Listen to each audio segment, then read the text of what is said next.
All right, well, thanks everyone for the invitation to speak today, and I want to offer one apology. I'm heading out just after this session to go to the Tuberculosis Trials Consortium meeting that's in Atlanta at CDC, and so if people have questions they would have asked me if I had been sticking around, feel free to send them an email, or I'm easy to find, so I'm happy to answer those at another time. Great, so I'm thrilled that this audience is interested in tuberculosis, and so I'll say that my objectives for the talk are to give you a sense of the drug development pathway for TB drugs, the history of TB drugs, how we got to the drugs we're taking, people are using today, as well as the pipeline, which exists, which is a nice thing for us in TB, and then also just to convince you to come work in the TB field if you're not already. HIV is rather solved, right? So now let's see if we can move some young people over into tuberculosis. So I hope to inspire people in that direction. Okay, so first, let's talk about the problem. So for those who are not working in the TB field, you may not know that in 2014, TB surpassed HIV as the #1 infectious disease killer worldwide. And in 2017, there were 10 million cases of TB in the world. And so the incidence is really not going down significantly over time. Oops, I'm sorry, how do I go back? And then just for a historical note, TB is estimated to have killed 1 in 7 humans that have ever lived on the planet. There's this latent reservoir of tuberculosis in the world, so it's estimated that 1 in 4 to 1 in 3 of people who are here on Earth are latently infected with TB, so there's an enormous reservoir of cases that keep emerging from this well. In terms of MDR and XDR-TB, so multi-drug resistant TB is TB that's resistant to isoniazid and rifampicin, our first-line drugs, and extensively drug-resistant TB is TB resistant to those drugs, plus fluoroquinolones and injectables. And you can see that in almost any place that people can test for XDR-TB, it's found. And now we have what people would term totally drug-resistant TB, and people returning to their homes with untreatable disease to die from that disease. Now this room is very interested in HIV and TB co-infection, and so you would know that HIV-infected persons bear a disproportionate share of tuberculosis incidence, but really of TB-related deaths, about 23%.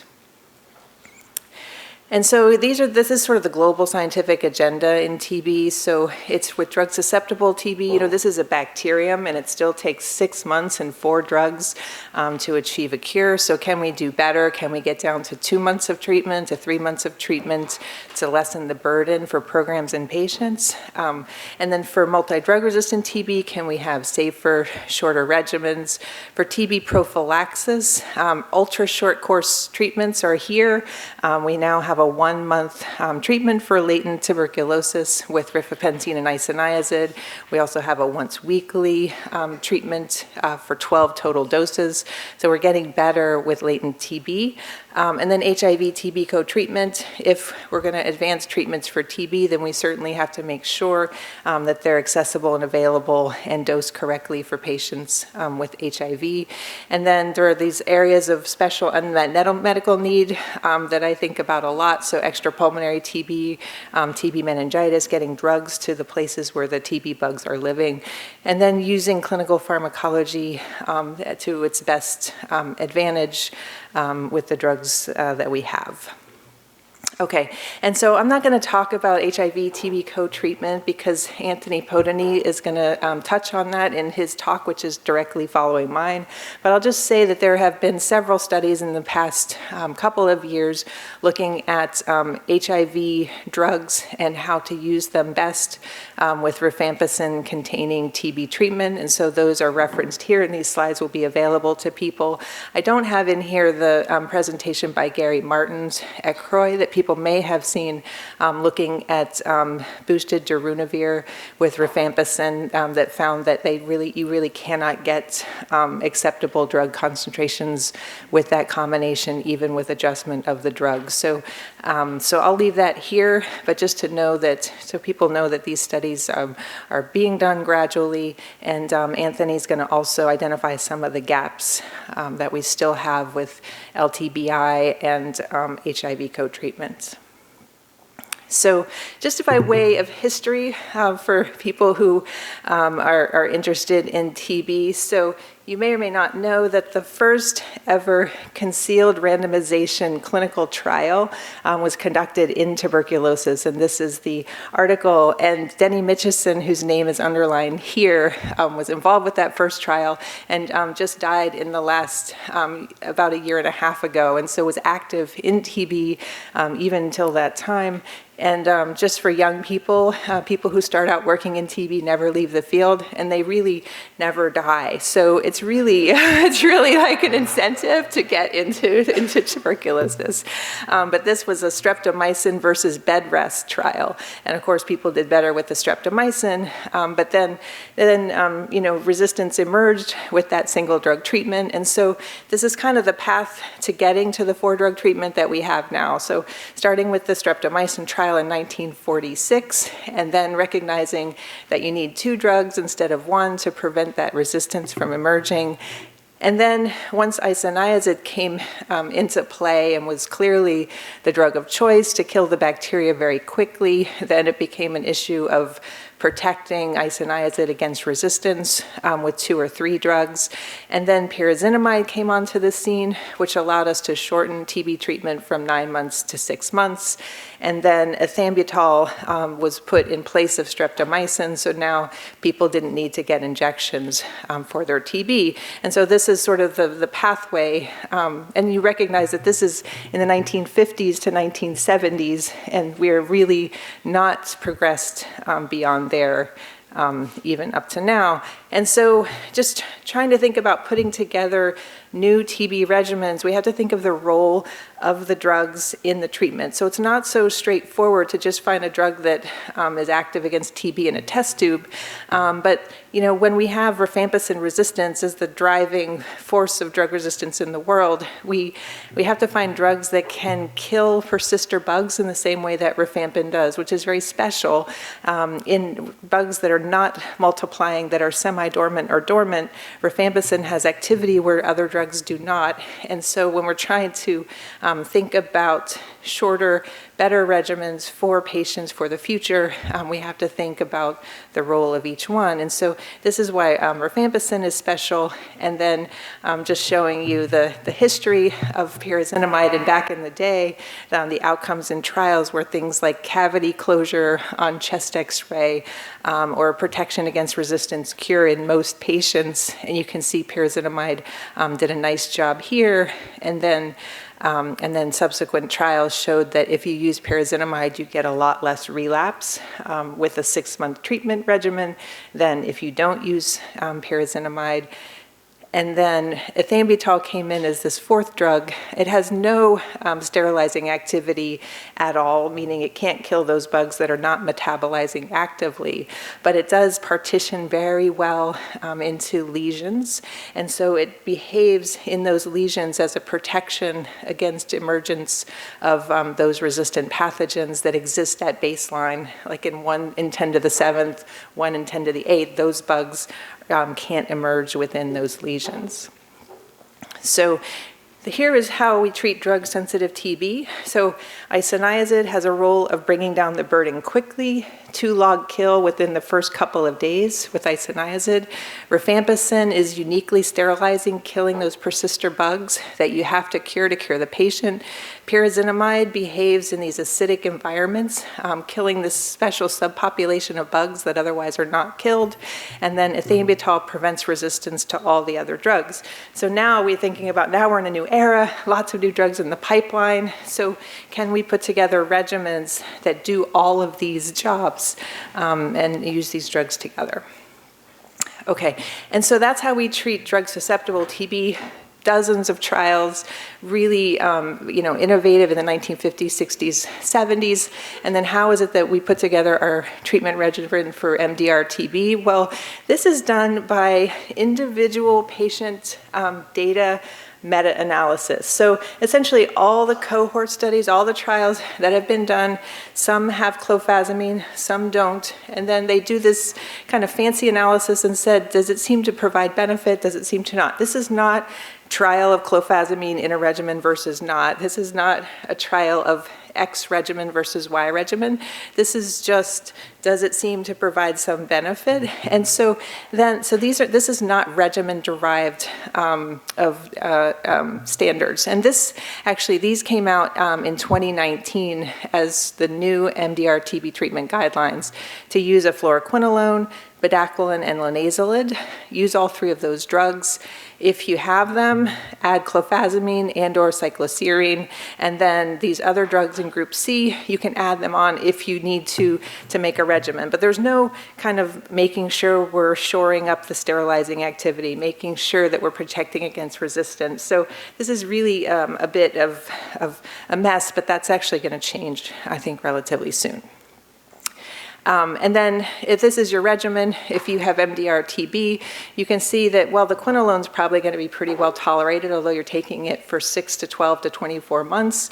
And then bedaquiline can cause some QT prolongation. But most of these other drugs really have very narrow therapeutic indices or terrible side effects. So bone marrow suppression, peripheral neuropathy. If you're using linezolid for 6 months, think of that if you're an ID doctor. That's a long time for that drug.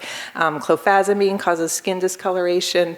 Cycloserine, we call psychoserine, causes CNS toxicity. Delaminid is well tolerated, new drug we'll talk about in a minute. Imipenem requires IV injection. Amikacin makes you deaf or unable to walk. So this is a combination of drugs that people get for a minimum of 12 months, generally 18 to 24 months. So we can probably do better than that. And then this is what we're calling the new short course MDR-TB regimen. And it's not any better in terms of fewer drugs or less toxic drugs. In fact, it includes an injectable drug with the side effects I mentioned. It's just that it's for 9 months instead of an excessively prolonged time. So we should really just do better, right? I mean, in HIV, there's been this revolution in treatment, and now people are talking about treatments you can give once every 3 months, and these sort of things. So why is TB so hard? Well, I mean, in some ways, it's, the metabolic state of the bacteria that is variable. You need to kill these persistent dormant bugs, and how they behave might vary by lesion type. There's a need for this prolonged therapy to get rid of those persisters. And then TB is an intracellular and an extracellular disease. And then there's also this new emerging work that's really very interesting about lesion PK. So, as you get bacilli in the lung, and then those lung are causing these granulomas to form, and then they're becoming larger, and then these cavities. And so in these necrotic lesions, you have to get drugs into pretty poorly vascularized area that have this like caseous necrosis, and that's where the bugs live. And so there's been really interesting work recently looking at different drugs and how they partition into these lung lesions. And the way these are done are that patients with totally drug-resistant TB or refractory TB who are getting lung resections and have been on treatment for a while, those lungs are harvested, and then they measure drug concentrations in different compartments within those patients' lungs, and find that the drug concentrations actually vary depending on where you are in the lung and what that lesion is like. And so you imagine that there's just all these different microenvironments where resistance can emerge and where drugs have to be active. And then Terry Blaschke mentioned yesterday adherence, and this is a similar slide to what he showed you from Radha Savage's work, just showing that some of the drugs we use for TB are really not very robust to poor adherence. They're not very forgiving. And so we also have to think about adherence of patients to treatment. And, in TB, if you stop taking medicines for a week or for 2 weeks, either for tolerability reasons or because you couldn't make it into the clinic because you had to go to work or to school, then those bacilli will grow back up, and then you're sort of starting from scratch. And so it's a different thing when we think about adherence. So our tolerability adherence have to be taken into account. So, we tried to come up with how we could do a better job using pharmacology-informed drug development for tuberculosis, and so you'll see this in an upcoming PLOS medicine series on TB that came out of this conference that WHO put on in Switzerland, but just, in TB, we really probably need to do a better job of translating from our preclinical assessments that we have in mouse models to using those data to predict drugs that will do better in early phase testing. And because we've had a few phase 3 failures in TB in the last couple of years that people are probably aware of, largely with fluoroquinolones that one would not actually probably have predicted would be successful in driving the duration of treatment down significantly, but were tested anyway. So in TB, essentially what we do after the phase 1 studies, they go into these EBA studies. So EBA studies are, you essentially have a patient that has smear-positive pulmonary TB. They come into your clinic, into an overnight clinic.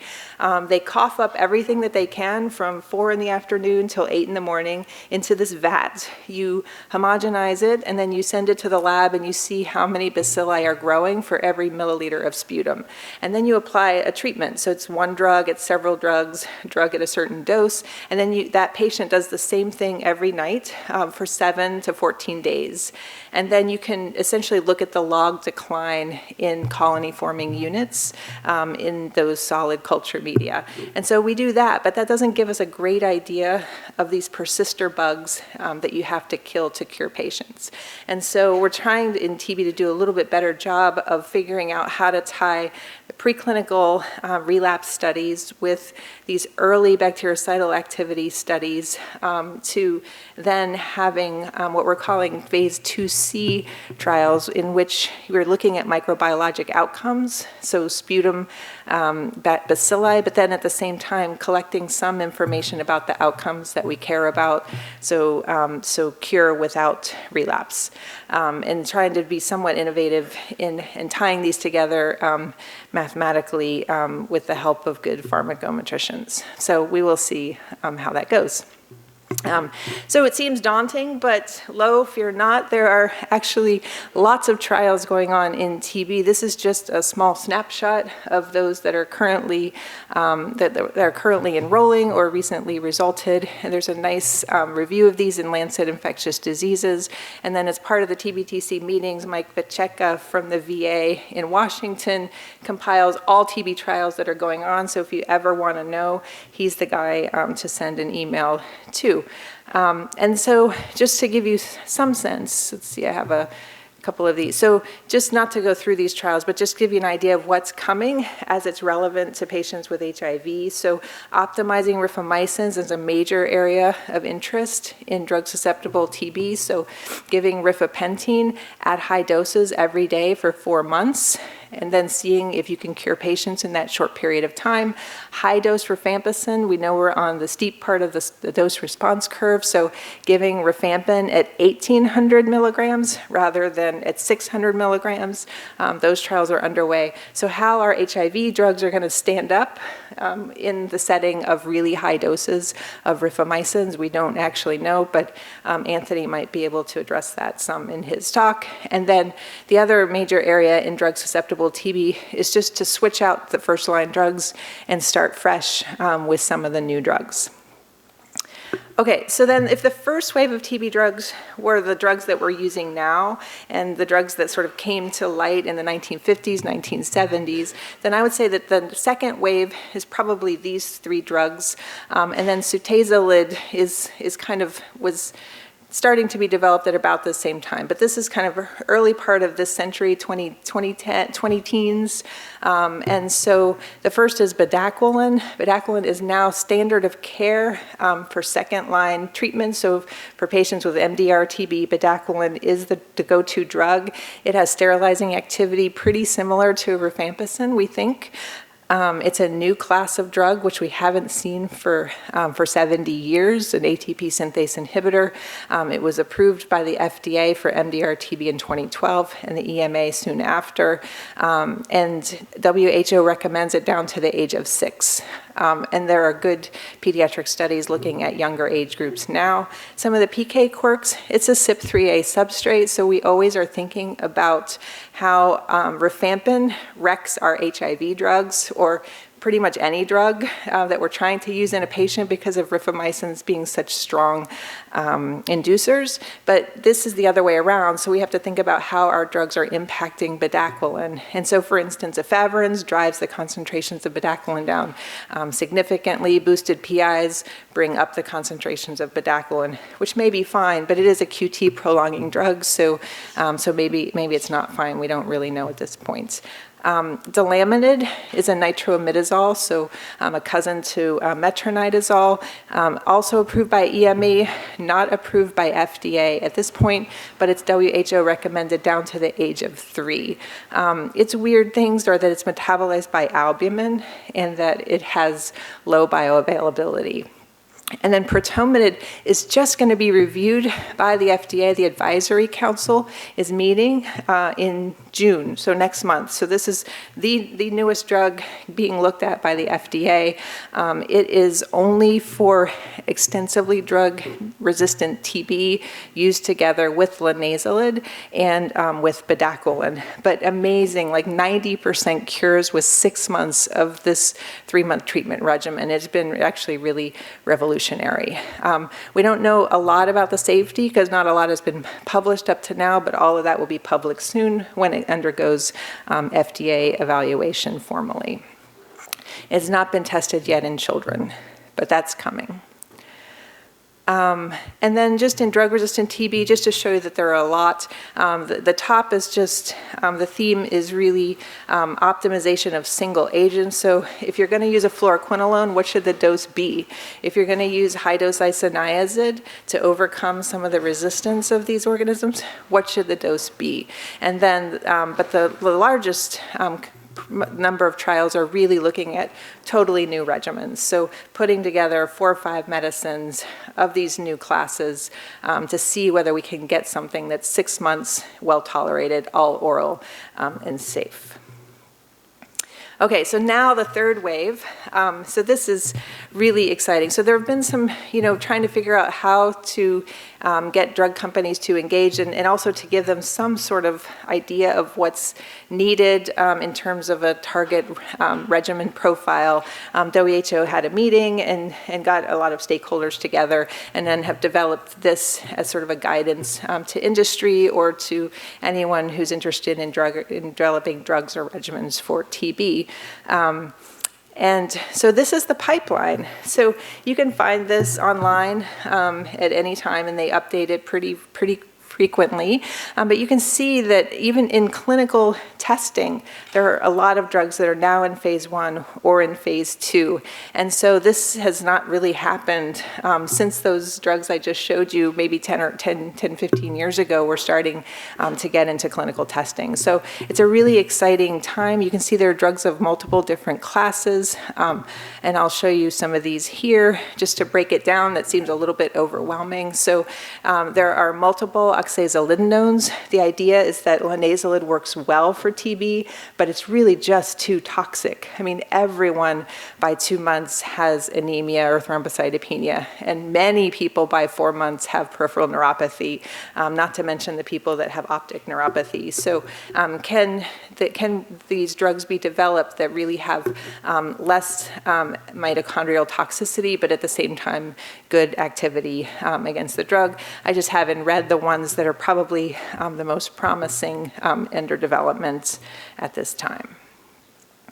And then this is a whole new class of drugs, the DPRE1 inhibitors. So they inhibit cell wall arabinin biosynthesis, and there are 4 drugs all kind of competing with each other to come to the market, and there are a couple of these are in phase 2 clinical testing. So in the EBA studies that I was mentioning before, in people with sputum smear positive disease, seeing what kind of activity they have. And so you may know that there's a new Gates-funded initiative, the Gates MRI, that is going to be entering the clinical trials arena in TB, which is very welcome. And they are trying to develop these ways to look at all the multiple drugs that are coming into clinical testing in a sort of a systematic and quantitative way. Also, just keep an eye out for Q203, which is a new drug. It's an energy depletion drug, kind of like Bedaquiline, and different mechanism, but same energy depletion type of idea. And then GSK has a new compound, totally new class as well, a LURS, a protein synthesis inhibitor. They are also developing oral carbapenems for use in TB, which would be really very exciting. And then another couple drugs down in the bottom corner that are coming into the pipeline. All right, so in summary, it's an exciting time to be in TB drug development. There are a lot of new compounds in clinical testing, but there are a lot of challenges with developing drugs for TB. You know, these multi-drug regimens, they have to be bactericidal, getting the patients feeling better sooner, not transmitting disease to people in their families and communities. They have to be robust to emergence of resistance. You know, we can't really imagine that with new drugs there won't be resistance, so thinking about it up front. And then they have to be safe to be used together. I didn't talk about overlapping toxicities, but of course that's always an issue. And then one size does not fit all, so the patient with minimal disease and the patient with large cavities in their lungs are people that have very different disease with different needs for drugs to get where the bugs are. And then HIV-TB co-treatment, we really have to involve HIV patients in these trials early so that we know how to use these drugs together with the HIV drugs that people are likely to be taking. And so here are my acknowledgements. They're too numerous to count, but I have really nice support and collaborations that I'm very grateful for. And thank you for the invitation.